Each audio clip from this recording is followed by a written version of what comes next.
네, 안녕하세요. 오늘은 교과서 50페이지 삼국의 성립에 대해서 지난 시간에 삼국이 성립된 어떤 유래나 아니면 탄생 설화 같은 것들 알아보라고 과제 내어줬었고요. 보통 알에서 태어나는 난생 설화가 많았었다.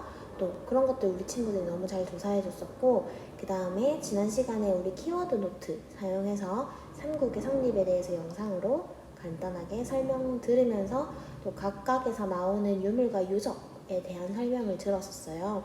그래서 아마 오늘 되게 가뿐하게 금방 할 수 있을 거라고 생각합니다.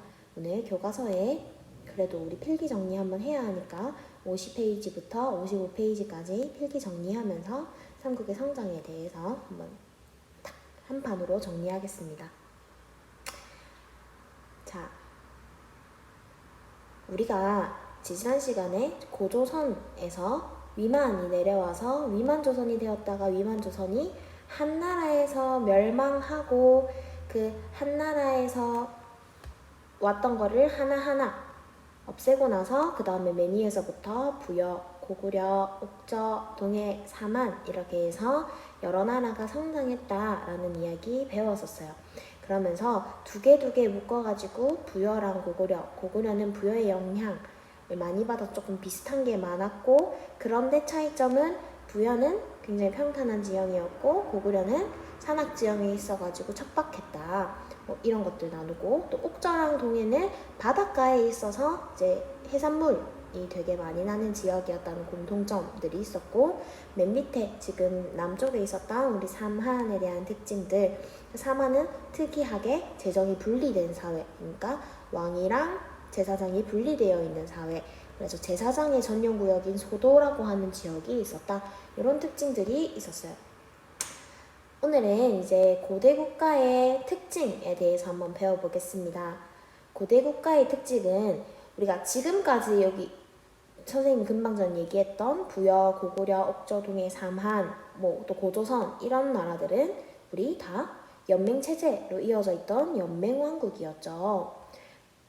그래서 어떤 집단의 족장을 왕으로 하여 연맹왕국이 형성되고, 왕을 중심으로 뭔가 이렇게 통치체제가 정비는 되어 있지만 각각의 부족의 왕들이 아직도 굉장히 세력이 컸기 때문에 왕이 전체를 통치하는 게 아니라 왕은 직할지만 관할하고 나머지는 부족의 부족장들이 그대로 다스리는 형태였었어요. 그래서 왕권이 좀 약했고 결속을 유지하는 수준에서 존재했다. 그런데 이제부터는 중앙 집권 국가 형태가 됩니다. 여기서는 이제 왕권 강한 게 중요해져요. 그래서 오늘 우리가 중앙 집권 국가인 삼국, 고구려, 백제, 신라를 배울 건데, 볼 때 어떤 키워드를 주의하면서 보면 되냐면, 왕권을 강화할 때 율령을 반포하고 불교를 수용하는 이런 왕권 강화를 위해 어떤 시스템을 도입했는가, 이런 것들을 한번 살펴보면서 율령 반포, 불교 수용 이런 거 나오면은, 또 왕위 세습 이런 거 나오면 이거 왕권 강화 시스템이구나, 그래서 중앙집권 국가의 특징이구나 라고 찾으면 되겠습니다. 또 여기 혹시 율령이라고 하는 게 어려울까봐 선생님이 준비했는데요. 율은 지금의 우리 말하는 형법, 령은 민법, 이렇게 해서 형법과 민법, 지금 우리는 법원에서 요거를 다 하고 있죠. 그거를 이렇게 따로따로가 아니라 하나로 묶어가지고 법을 만들었다. 율령 반포는 법 체제를 만들었다. 그리고 연맹왕국 시절과 중앙집권국가의 또 하나의 특징이 뭐냐면, 지금 이제 불교 수용 이런 게 대표적으로 나오는데요. 그동안 연맹왕국 시절에는 종교가 다 따로였어요. 뭐 달도 섬기고 물도 섬기고 동물도 섬기고 애니미즘, 토테미즘, 샤머니즘 이런 거 있었죠. 그런 토속신앙도 기반했고, 또 보면 나라마다 우리 제천행사들이 다 있었죠. 그때 했던 제천행사 이런 것들이 있었죠. 부여하면 영고 12월 달에, 그다음 고구려 동맹 10월 달, 옥저는 분명히 있었을 거지만 기록은 없다. 그다음 동해 하면 무천 10월 달, 사만 하면은 5월과 10월째, 5월째, 10월째 두 번 계절제가 있었다.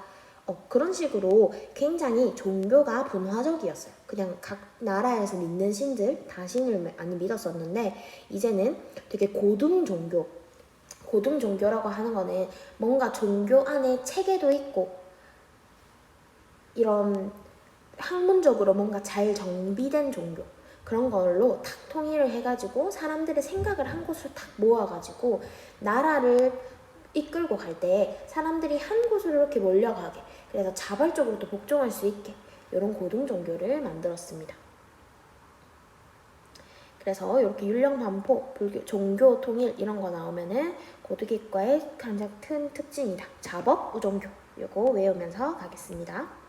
자, 그래서 우리 삼국의 성장 보면은 성장이잖아요. 우리 인생에도 선생님도 그렇게 많은 시기를 살진 않았지만 우리 친구들보다는 그래도 거의 2배? 2배까지는 안 되지만 조금 거의 2배를 살았는데 이렇게 보면은 인생에도 처음에 태어나서 이렇게 아장아장 걸어다니던 애기였던 시기 그러다가 조금 커서 이렇게 중고등학교 청소년기 학교를 다니고 또 이제 청년기가 돼서 이렇게 취직 준비하고 또 취업을 하고 막 이런 단계 그러다가 장년기가 되면 결혼을 하고 아이를 키우고 노년기가 되면 뭐 은퇴 준비를 하고 또 이제 생일을 마감하는 이런 식으로 우리 삶에도 생애 주기가 있잖아요. 그런 것처럼 나라에도 주기가 있는 거예요. 그래서 인생의 성장곡도 있듯이 여기 나라도 성립하는 단계, 또 전성기를 맞이하는 단계, 또 쇠퇴하는 단계 이렇게 구분해서 한번 보면 됩니다. 자, 그래서 우리는 이제 다 알고 있죠. 고구려, 백제, 신라를 볼 건데 각각 건국 시기를 한번 살펴볼게요. 자, 고구려는 기원전 37년에 누가? 주몽, 고주몽이. 그 다음에 백제는 기원전 18년에 온조가. 그러니까 고주몽이 부여에서 내려왔었던 거 기억하죠? 지난 시간에 여러 나라에 성장할 때 부여에서 내려왔던 주몽 그리고 주몽의 아들이 온조입니다. 그 다음 기원전 57년에 박혁거세 글자 하나가 어디 갔지? 박혁거세가 신라를 짓습니다. 근데 우리 기원전은 숫자가 클수록 더 먼저인 거 알고 있죠? 그래서 선생님이 한번 정리를 해보면 자, 건국 순서는 지금 어디가 제일 빠릅니까? 네, 신라가 1등으로 만들어졌고 그 다음 고구려 만들어졌고 그 다음 백제가 만들어졌네요. 자, 그런데 조금 전에 선생님이 키포인트로 얘기했던 좌법 우종교 그러니까 이제 중앙집권 국가의 기틀을 마련한 거 그거는 누가 제일 먼저 하냐면 중앙집권 국가 기틀 마련은 고구려가 가장 먼저 이루어집니다. 그 다음에 백제가 중앙집권의 기틀을 마련해요. 근데 가장 국가가 먼저 성립된 신라가 가장 늦게 중앙집권 국가의 기틀을 마련하게 됩니다. 그러니까 국가의 기반을 다진 거. 국가를 이렇게 개국 짠 하고 우리 국가 열었어요 하고 국가 탕 하고 탄생한 거는 신라, 고구려, 백제 순이지만 이제 국가를 열고 나면 이걸 탄탄하게 다져야 되잖아요. 다지는 기반 작업을 가장 빨리 끝낸 건 고구려가 그 다음 백제, 신라 순서다. 그래서 미리 알고 가자면 우리가 조금 있다가 이제 여기에 전성기들이 나올 거예요. 전성기는 근데 여기서 또 가장 누가 먼저 맺냐면 4세기에 백제가 1등으로 전성기를 맞이합니다. 그러니까 가장 개혁이 빨리 일어나서 엄청 피크 여기 피크점을 찍는 게 4세기 백제 그 다음 고구려가 5세기의 전성기 마지막으로 신라가 6세기의 전성기를 맞이합니다. 자, 이렇게 국가도 참 신기한 게요. 누가 먼저 빨리 갈 수, 역사를 배우면서 사실 이런 것들을 많이 볼 수 있어요. 누군가 시작은 먼저 해서 저 사람이 빨라 보였지만 결과는 나중에 봐야 아는구나. 또 저 친구가 나보단 조금 느렸고 기반도 천천히 다졌는데 전성기는 더 빨리 맺는 사람이 있구나. 자, 이런 식으로 역사를 보면서 사람의 인생이랑 똑같이 생각하면 돼요. 누가 먼저 시작하고 누가 더 빨리 하는 건 중요한 게 아니구나. 누군가가 어떤 좀 창의적인 독창적인 생각을 가지고 또 열심히 하다 보면은 전성기를 먼저 맞이하는 사람이 될 수도 있구나. 이렇게 그렇습니다.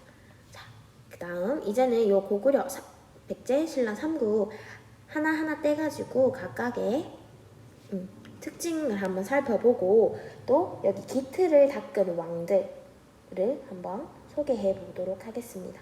자, 가장 먼저 고구려 졸본의 도읍지를 정하고 부여계통의 이주민, 이제 우리 주몽 자체가 부여에서 내려왔다고 했죠. 그래서 압록강 유역에 토착민과 결합했다.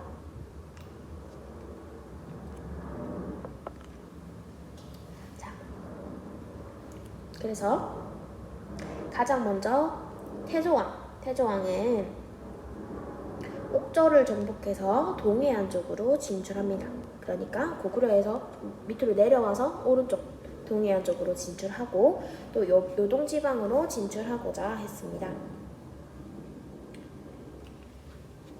그러다가 이제 여기는 게르부 고씨, 그러니까 요 게르부가 뭐냐면요, 그 우리 전에 이제 고구려 백제 선생님 부여 고구려 이런 거 배울 때 오부 체제라고 했었잖아요. 그 오부 중에 하나인 게르부가 있어요. 오부 중에 게르부에 있는 고씨가 고주몽, 그러니까 고씨가 왕위를 독점적으로 세습했다. 자, 뭔가 왕권을 독점적으로 세습했다라는 것부터가 지금 왕권이 점점 더 강해지고 있는 진짜 국가다운 모습이 나타나고 있는 겁니다. 자, 그 다음 내려오면 이제 중앙집권 국가의 기틀을 마련하게 됩니다. 그러니까 고대 국가의 특징 중에 하나인 왕권 강화, 그거를 위해서 왕위의 세습이 굉장히 필수적이었다는 거 알 수 있습니다. 그래서 보면은 고국 천황 때에 와서는 이제 왕위의 부자 세습이 됩니다. 원래는 이제 게르부 고씨가 왕위를 독점적으로 세습할 때는 고씨 안에서 왕위가 돌아가는 거였어요. 그러니까 뭐 사촌이 될 수도 있고 친척 형이 물려받을 수도 있고 이런 식으로 고씨 안에서만 돌았다면 이제는 완전히 더 세게 내 아들이 물려받게. 자, 그리고 이제 부족적 성경의 오부 체제는 그대로 가는데 이 오부를 조금 개편을 합니다. 요거는 무슨 말이냐면 우리 지난 시간에 배웠었잖아요. 왕이 중앙에 있고 한, 둘, 셋, 넷 해서 하나 여기를 다스리는 사람들이 있었다. 이때에는 이제 부족장이 이 지역을 통괄하는 대표자이기 때문에 자치가 이루어졌어요.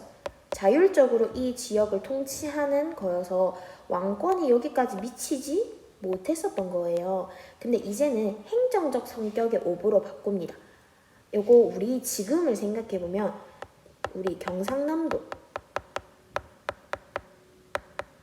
경상남도를 보면 경상남도는 대한민국 안에 속해져 있지요. 그래서 이때 부족적 성격일 때는 경상남도가 하고 싶은 걸 다 할 수 있고 완전 그냥 하나의 나라처럼 할 수 있어서 여기 있는 왕이 뭔가 터치를 할 수 없는 상황이었다면 행정적 성격의 오부에서는 경상남도가 자치를 하는 건 똑같지만 그 위에 대통령이 이제 경상남도를 터치할 수 있게 된 거예요.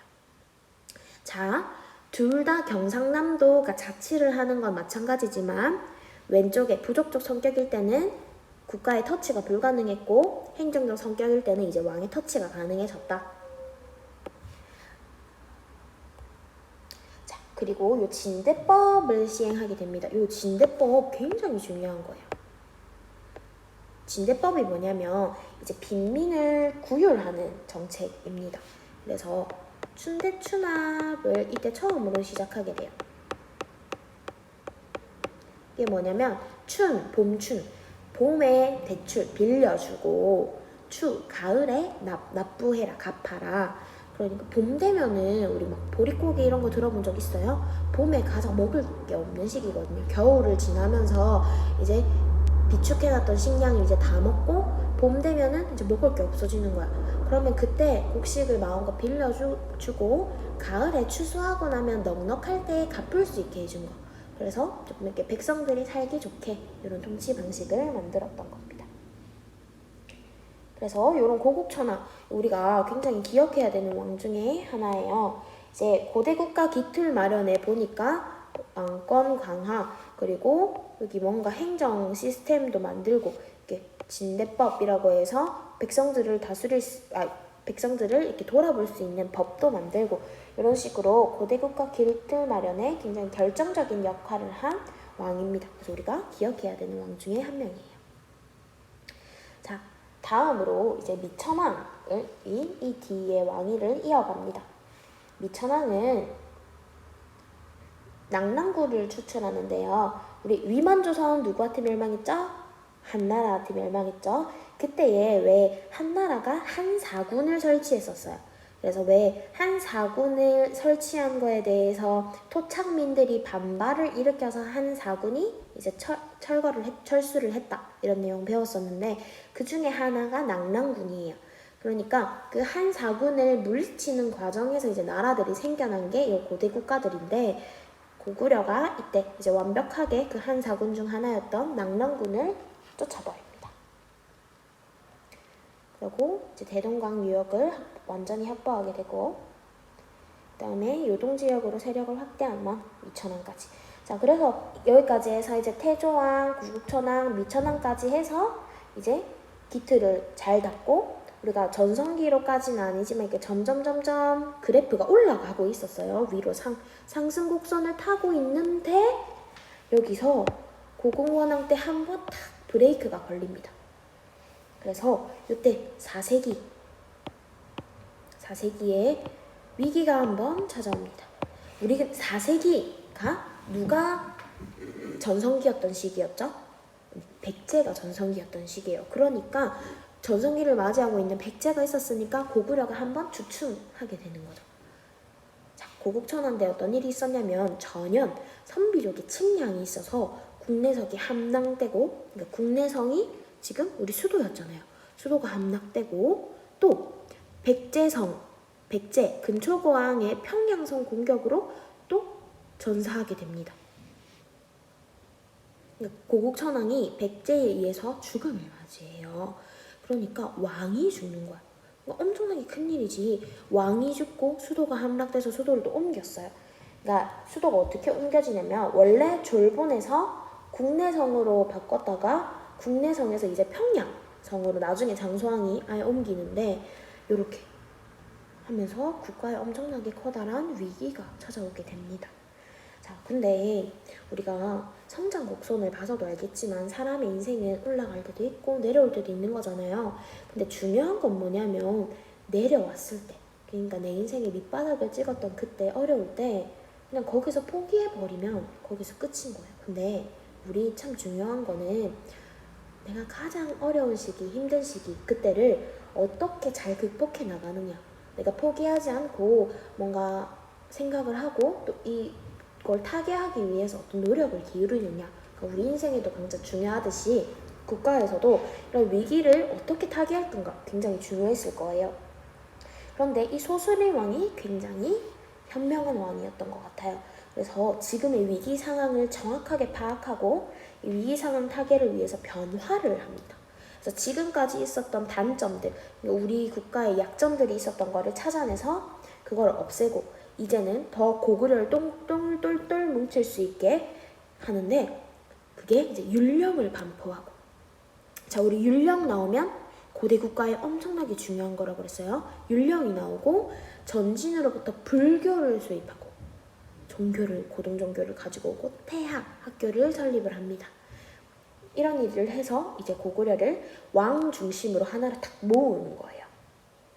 그래서 이렇게 엄청나게 컸던 왕이 죽는 국가적인 위기를 극복하고 중앙 집권 체제를 강한 왕이 소수림 왕입니다. 그래서 우리 소수림 왕도 기억해 두도록 해요. 자, 이렇게 하면 이제 고구려의 성장 초반 이렇게 밑거름이 끝났어요.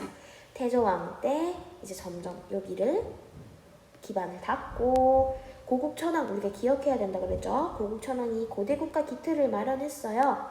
왕이 부자세습하고 어부 편성하고 진대법. 그래서 미천왕 때 이제 낙랑군 추출해서 더 영토가 넓어졌었는데 고국천왕 때 살짝 위기가 온다. 근데 그 위기를 소수림 왕이 굉장히 잘 극복해내서 고구려가 여기서 나라가 주춤했다가 끝나지 않고 더 큰 나라로 성장할 수 있게 된다. 여기까지 하면 고구려 초반 기틀 마련 끝입니다. 자, 그럼 다음 백제 한번 가볼게요.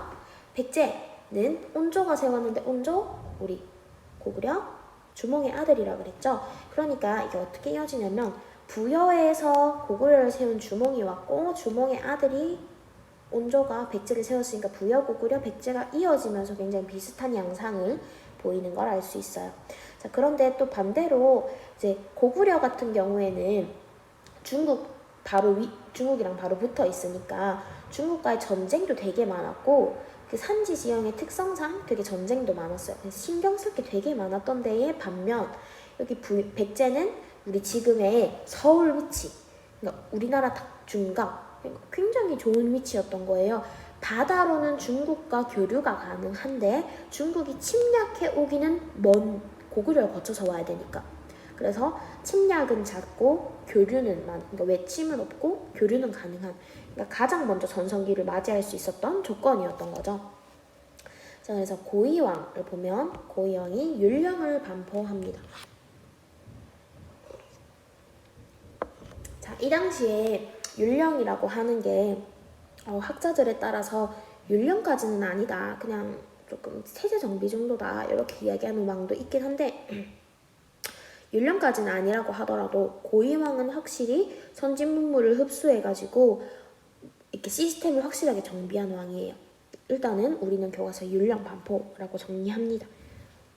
자, 그 다음에 관등제를 정비해요. 뭐 육자평을 비롯한 16관, 요건 중요한 건 아닌데 관등제가 뭐냐 하면 이게 관리의 등급을 세운 거예요. 그러니까 지금도 왜 공무원 보면 9급 공무원, 7급 공무원, 5급 공무원 이렇게 서열이 있잖아요. 그런 것처럼 관리의 등급을 정해가지고 이제 관리의 공복, 옷 색깔도 다르게 한 거야.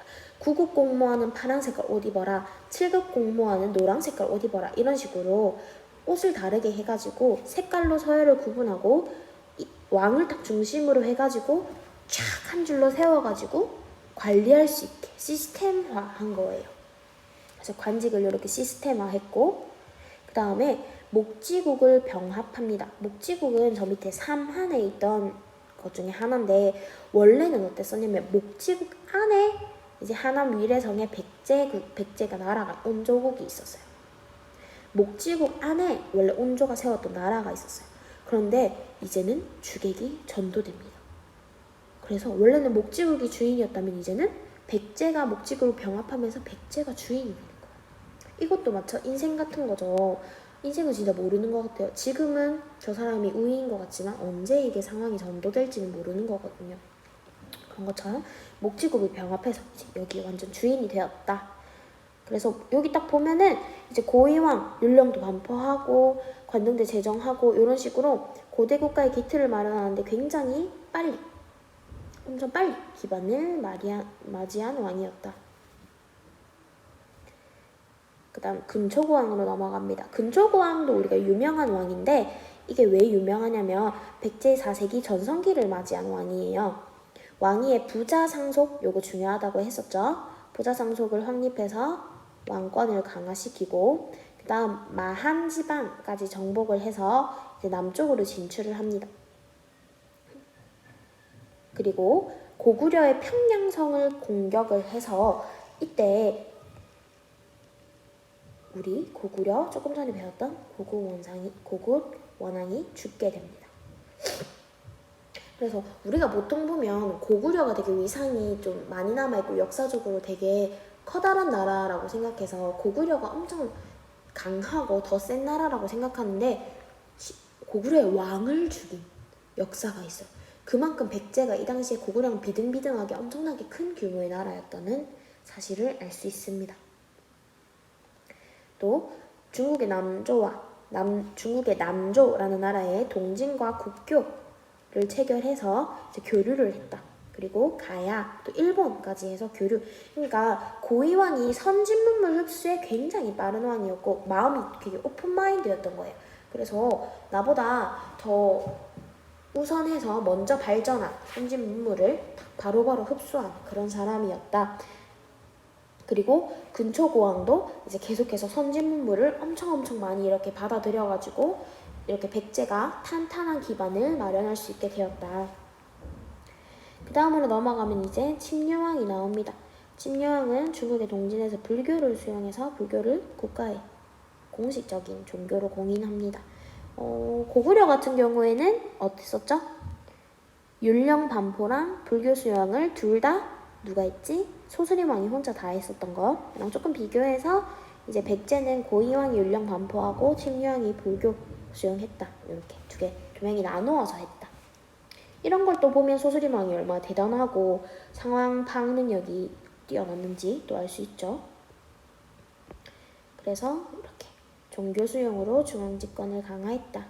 자, 다음 신라입니다. 자, 신라 같은 경우에는 기원전 57년이 가장 먼저 나라를 세웠지만 경주 지역의 토착 세력과 유일민가 세력을 결합해서 나라를 세웠지만 한반도 동쪽 저 끝에 치우쳐져 있어서 중국과 교류할 수 있는 길이 없어요. 그러니까 고구려를 지나가야 되는 거야. 그러니까 이 당시부터 이제 신라는 굉장히 고구려의 영향을 많이 받을 수밖에 없는 위치적인 상황이었던 거. 또 그래서 다른 나라보다 발전이 많이 늦었다. 고립된 나라였다. 그래서 박석김 3대로 이사금, 그러니까 왕의 칭호까지 이렇게 발전된 표현도 없었던 거예요. 이렇게 고등적인 그 정도가 되지 못했던 거야. 왕이라는 말도 없이 이사금이라는 칭호를 사용했다. 우리 왜 역사적으로 보면 왕이 있고 그 중국 같은 데 황제라는 칭호가 있잖아요. 그래서 중국이 우리나라한테 압박을 써서 너희가 한반도에 있는 나라들은 황제의 칭호를 사용할 수 없게, 이런 것처럼 그 왕을 지칭하는 칭호가 굉장히 중요한데 이 당시에는 왕을 지칭하는 칭호가 굉장히 좀 급이 낮았다. 이사금이라는 칭호를 사용했다. 그리고 신라는 이제 기틀을 잡아가는 왕이 내무랑 한 명입니다. 이제 대표적으로 한 명. 자, 여기 보면은 김씨의 독점적 왕위 세습을 확립하고 마리깐의 칭호를 사용합니다. 조금 전에 지금까지 우리 이제 박석김 3대가 교대로 번갈아 가면서 했어요. 한 번은 박씨가 하고 한 번은 석씨가 하고 한 번은 김씨가 돌아가면서 했어요. 요것도 심지어 어떻게 정했었냐면 역사책에 보니까 떡을 씹어서, 그러니까 떡을 이렇게 냠냠냠 씹어가지고 이빨을 앙 씹어서 이빨 자국이 많이 남은 사람, 떡에 앙 씹었을 때 이 자국이 많이 남은 사람, 그래서 이번에는 너가 왕해라, 이런 식으로. 되게 좀 수준이 낮았죠, 다른 나라에 비해서. 그래서 이렇게 수준이 좀 낮았다. 그랬는데 이제 요거를 내무랑 때 김씨, 보니까 박석김 중에 제일 많이 왕위를 세습한 게 김씨였더라. 그래서 김씨가 이제는 왕위를 독점적으로 세습하자, 그거를 확립했고, 또 이사금 다음 칭호로 마리깐이라는 칭호를 사용합니다. 이게 급이 조금 높아진 거예요. 이사금 다음 칭호, 마리깐이라는 칭호를 사용합니다. 근데 아직도 왕까지는 못하는, 그래서 다른 지금 백제나 고구려에 비해 나라의 성장이 굉장히 느린 걸 볼 수 있습니다. 그 다음에 이제 진한, 낙동강 유역의 진한을 정복하고, 근데 여기 이때 왜군의 침입을 받는 일이 생겨요. 이제 슬쩍 기틀을 잡아가고 있는데 왜가 침입을 한 거야. 그러니까 어떡하겠어. 근데 이걸 이길 수가 없는 거야. 그래서 우리 위에 있던 나라 고구려에 또 구원 요청을 합니다. 고구려 우리 좀 도와줘 제발, 이렇게 해서 이제 고구려 강개토 태왕이 내려와서 그 신라에 왔던 왜군을 대신 물리쳐줘요. 근데 외교에 공차가 어디 있겠어요. 이제 신라랑 고구려는 완전 남남이잖아. 그러니까 공차는 없는 거야. 대가를 지불했어야 됐죠. 그래서 고구려가 이제 신라에 내정 간섭을 하게 됩니다. 이제 호운명 그릇에 보면, 이거는 교과서에 보니까 페이지 54페이지 왼쪽에 있네요. 경주 호우총에서 발견된 그릇인데, 그릇 밑바닥에 보면 이 글씨가 강개토 지요 태왕이라는 글자 있어서 이제 신라랑 고구려가 관계를 맺고 있었다는 걸 증명하는 그릇이라고 해서 이제 대표적인 유물로 호우명 그릇이 나옵니다. 그리고 또 이때 내정 간섭을 하면서 고구려의 군대가 이제 신라에 주둔을 해요. 그러면서 사실은 이때 이제 신라가 발전할 수 있었던 게, 고구려 이제 군이 주둔하러 왔어요. 내정 간섭을 하러. 군이 주둔하러 보니까 얘네 뭐 이상한 거야. 왕을 하는데 한 번은 박씨가 하고 한 번은 석씨가 하고 한 번은 김씨가 하고 뭐 근데 왕을 뽑는데도 뭐 이게 그냥 떡 씹어가지고 이빨 자국 많은 사람이 하고 얘는 뭔가 너무 미개해 보이는 거죠. 그래서 이제 고구려 들어왔던 이제 군사들이 야 너희들 이제 그냥 하나로 통일해, 김씨로 통일해 해서 이제 김씨 왕이 세습이 확립된 거예요. 내무랑 때. 사실은 고구려의 도움으로, 고구려의 영향으로 이렇게 되었다. 그래서 이렇게 슬쩍 기틀을 잡은 내무랑까지 알면 이제 고구려, 백제, 신라의 기틀을 닦은 왕들을 다 소개했습니다. 그리고 요거는 그렇게 많이 중요한 건 아닌데 교과서에 있으니까 간단하게 선생님이 표 하나로 깔끔하게 정리를 했어요. 자, 지배층, 각각의 지배층 구분을 보니까 고구려는 고씨가 왕족이었고 오부 출신의 귀족이었다. 그 다음에 부여씨라고 부른다. 요거 왜 그랬죠? 부여, 고구려, 백제가 쭉쭉쭉 연결되어 있는 국가라고 그랬죠. 그리고 팔성의 귀족들이 지배계층이었다. 신라, 박석김 세 명이 돌아가면서 왕이. 그 다음에 제가회의, 우리 요거 지지난 시간에 여러 나라의 성장할 때 고구려 나왔을 때 제가회의 배웠었어요. 우리 귀족들이 모여서 회의하는 기관. 그 다음에 요런 게 백제에도 있었는데 백제에서는 정상암 회의라고 해서 재상을 선출하는 회의가 있었고, 그 다음 신라의 화백회의에서 만장일치 제가 좀 특징이었던 이런 회의들이 나라마다 하나씩 다 있었다. 그리고 이제 중앙정치는 어떻게 이루어졌냐면 이게 뭐 크게 엄청 외워야 하고 막 그런 건 아니지만 한번 알아봐도 주세요. 수상, 그러니까 지금으로 치면 국무총리가 있었는데 그 이름이 고구려에서는 대대로라고 불렸다. 백제에서는 상좌평, 그러니까 상참, 윗상, 맨 위에 있는 좌평 중에 원래 이제 백제에는 육좌평이 존재했거든요. 근데 육좌평 중에 가장 위에 있는 좌평이라고 해서 상좌평 해서 이제 나중에 이게 통일이 돼서 수상 하나 상좌평으로 통일이 됩니다. 그다음 신라도 마찬가지로 상자가 계속 들어가는 게 위에 있다. 그래서 대등 중에 가장 상에 있는 사람이 국무총리였다. 그리고 뭐 관리 등급은 이렇게 굉장히 분화되어 있었다, 많았다. 그 다음에 이제 지방 제도를 보면 이제 오부 우리 여기 중앙의 오부, 지방의 오부. 여기는 중앙의 오부, 지방의 오방. 신라는 중앙의 육부, 지방의 오주로 나누어지는데 여기 보면 오부로 보통 이렇게 나누어지잖아요. 우리 요거 배웠었죠? 왕 중심으로 동서남북 하니까 한, 둘, 셋, 넷, 5개 해서 오부. 그래서 5개였다. 가운데 하나, 동서남북. 그런데 왜 신라는 육부였을까요? 신라는 원래 처음에 만들 때 이제 육부족 연맹체로 만들어졌었어요. 그러니까 이제 그냥 그대로 이제 눌러 앉아서 원래 육부족이었으니까 이어서 계속 육부로 간다. 이렇게 이어져 갔습니다. 근데 여기 이제 신라의 정치 제도 중에 좀 특이했던 게 골품제라고 해서 신라는 정복을 통해서 이제 통합한 지역들이 있잖아요. 근데 그 부족장들이 이제 중화귀족으로 편입을 해줘야 되니까, 왜냐면 그래야 반발이 안 생기고. 얘들아 생각해봐봐. 부족의 장이라는 거는 그 동네 사람들의 신임을 한몫에 받고 있는 사람이에요. 그런데 신라라는 나라에 이제 통일이 되었는데 얘가 우리 부족장님을 무시하네? 그러면은 그 백성들이 신라라는 국가에 충성할까? 아니겠죠. 그래서 이제 부족장들을 대우해주기 위해서 다들 이제 귀족으로 편입을 하는데 대신 이렇게 급별로 관등을 나누어서 편입을 시켰다. 그래서 세력에 따라서 이렇게 커다란 부족을 가지고 있는 사람들, 높은 좀 부족이 작은 사람 밑으로 이렇게 해서 서열화하는 골품제라는 신분제를 마련했다는 특징이 있습니다. 오, 굉장히 신분제를 마련했다는 거 특이하죠.